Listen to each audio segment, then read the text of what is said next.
and a very warm welcome to a brand new series, Business Today's CEO Immersives. I'm Devina Lasson. Now, in this exciting series, we bring you in-depth yet unique conversations with the crème de la crème of the C-suite of India to fetch you industry insights as well as personal anecdotes.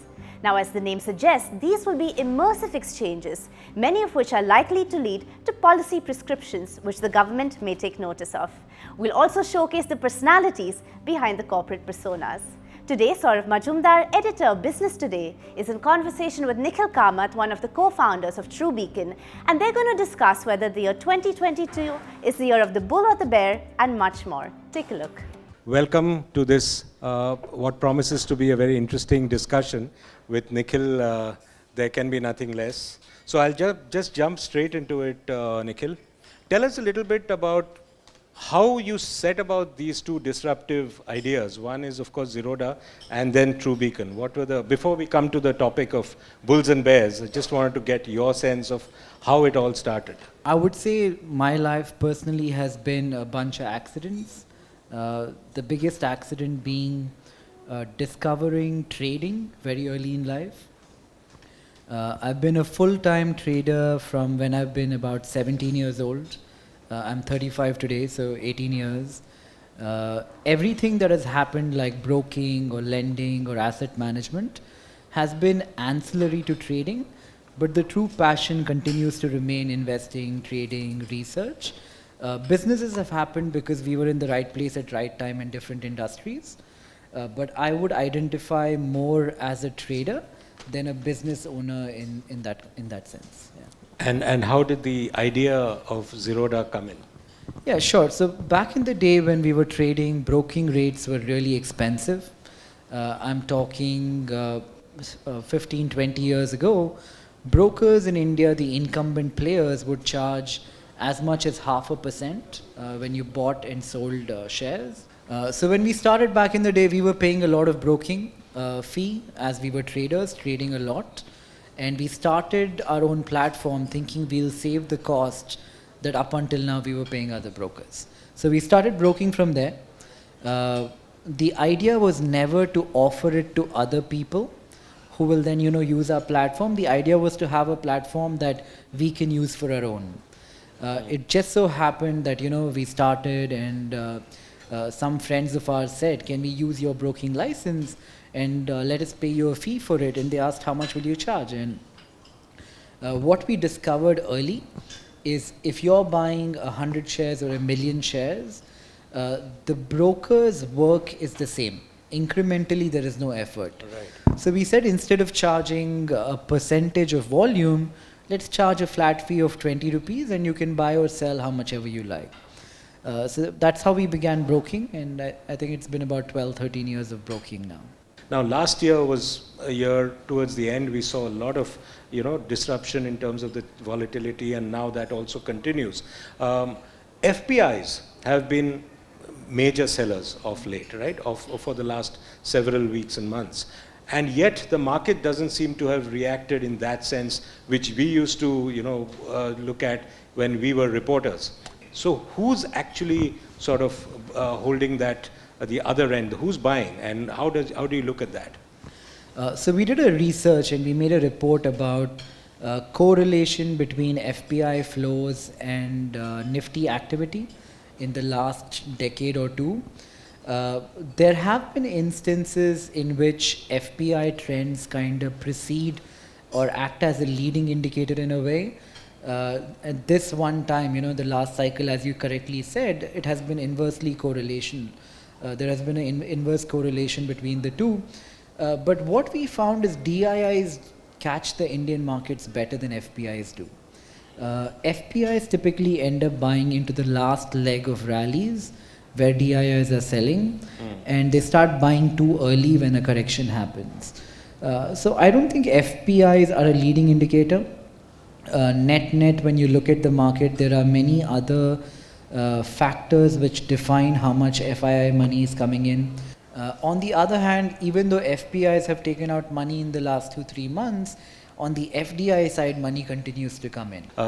But when you say that the FPIs are now, it's coming more to the private side, do you think DIIs have become smarter? See, I would not particularly like to say, one of them kind of control or define market action, especially because the world has become so globalized in a way and everything is so correlated that if America is falling today and if Hong Kong and Shanghai and a bunch of indices are falling, we will not stay up immaterial of what FPIs are doing. The world at large is a product of liquidity which is quickly trickling in based on some in my opinion not very savvy action from central banks in the West. And we are all beneficiaries of it in one way or another. A lot of that money is percolating down to India, but the world is moving together, unlike 30 years ago where each country had its own trend in a way. How do you look at what are the key triggers in your view which can keep the market momentum going, and what's your sense of the market at this point? So inflation is definitely an issue today. To a large extent, it feels like people are not coming to terms with reality.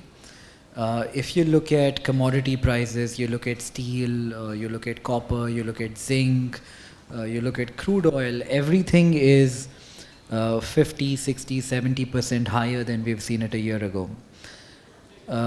When raw material price goes up by that much, the end price for manufacturers, for real estate companies, all of that has to go up proportionally. That hasn't happened yet, but the margins in these companies are still not reflecting what inflation has been on the ground. So I suspect over the next quarter or two, margins of a lot of these companies and profitability will come down.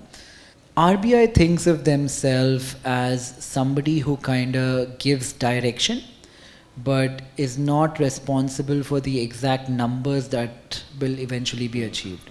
But if you were to ask me, I think inflation on the ground more pragmatically is closer to 8% or 8.5%.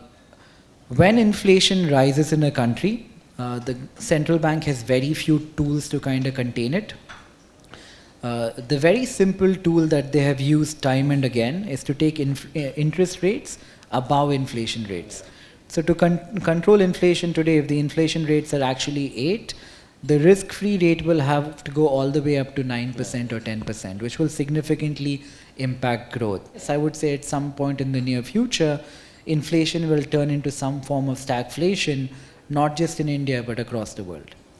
Do you then think by not raising rates today as well, RBI is somewhere behind the curve already, though it's talking about higher inflation targets and all of that, but do you think we are already behind the curve a bit?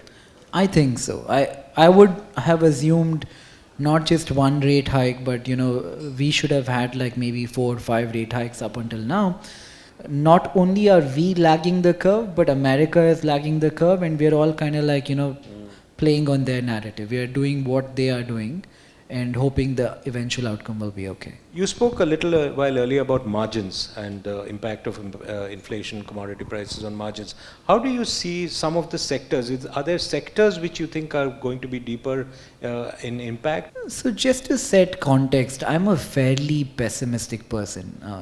In every fund I have ever run, or all the trading strategies that I have run for a long time, I'm always thinking in my head the world is going to end, so just because I'm saying things are bad right now might not necessarily be true, because I always think the world is doing badly. See, we have 3 or 4 big issues, right? Like the geopolitical thing, I think will play out slowly. In my view, I don't think anything significantly untoward will happen. I would follow it up by inflation, like we were talking about. Nobody knows the end game for inflation, but everybody can fairly assume that it will turn out to be a big issue, and we will deal with it not in a 1 or 2 year period, but it will be something which stays with us for many years. The third thing is, from a growth standpoint, like we're looking at GDP numbers today and kind of like patting ourselves on the back for the growth versus last year. But when you step back and compare growth rates today to where we were in 2018, 2019, pre-pandemic, things haven't changed significantly. So for all of those reasons, I remain skeptical in many ways. In the funds that I manage third party, we're about 50% hedged. Our peak hedging ratio is about 60%, 65%.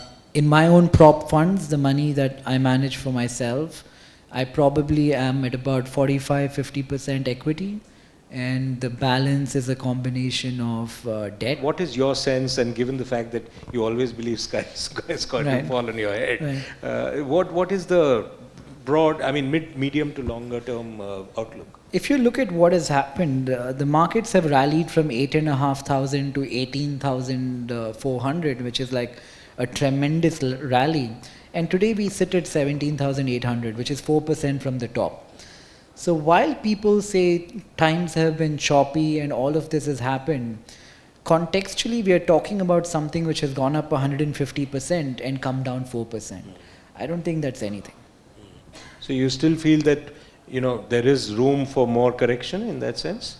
There is always room for correction. You know, I think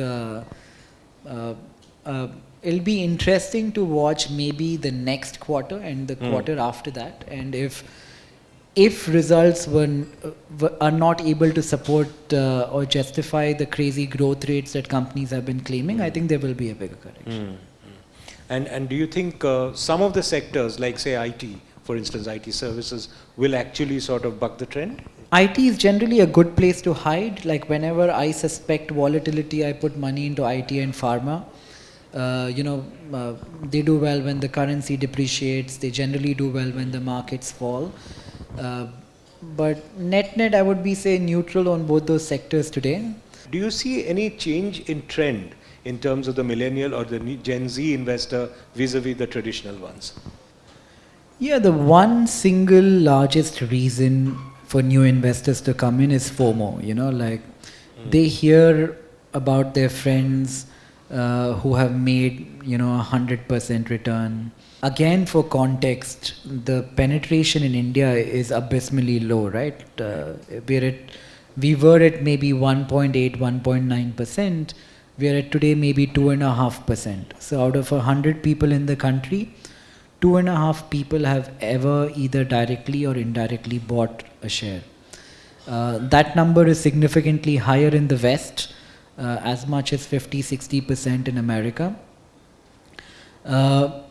So a lot of not so savvy people are coming into the market today based on how cool and how mainstream conversations about investing have become recently. But investing in equity is like astrology, right? Like whoever has gotten lucky and done well thinks they know how to do it. And whoever has not gotten lucky and not done well has stopped doing it. Today you want to hear what I have to say because I've lived probably the best cycle of equity markets. Back then startups were just becoming a thing in India, 2008, 2009. Right. So we've kind of ridden the wave, we've gotten lucky being in the right place at the right time many times. But markets are one of those things that they are so driven by sentiment more so than anything else.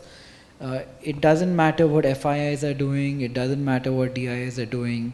If you're able to get into the psyche of people, I would say the best way to research is make friends with 1,000 people who are investing in stocks actively. Spend time with them, hear what they're saying, listen to what they're doing. If you're able to gauge sentiment accurately, you become a better investor.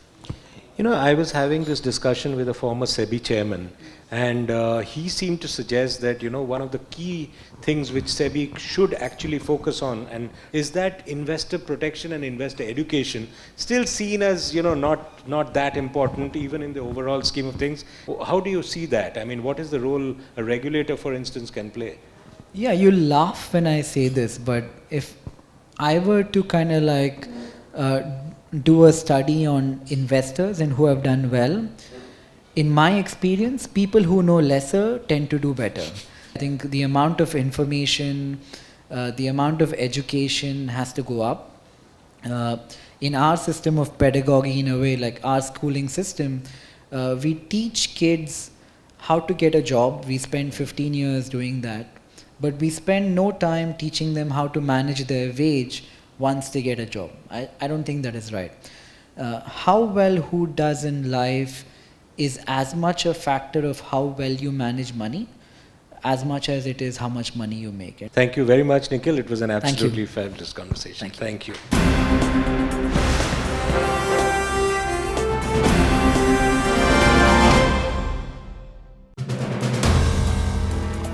If you like the video, do like, comment, share and subscribe.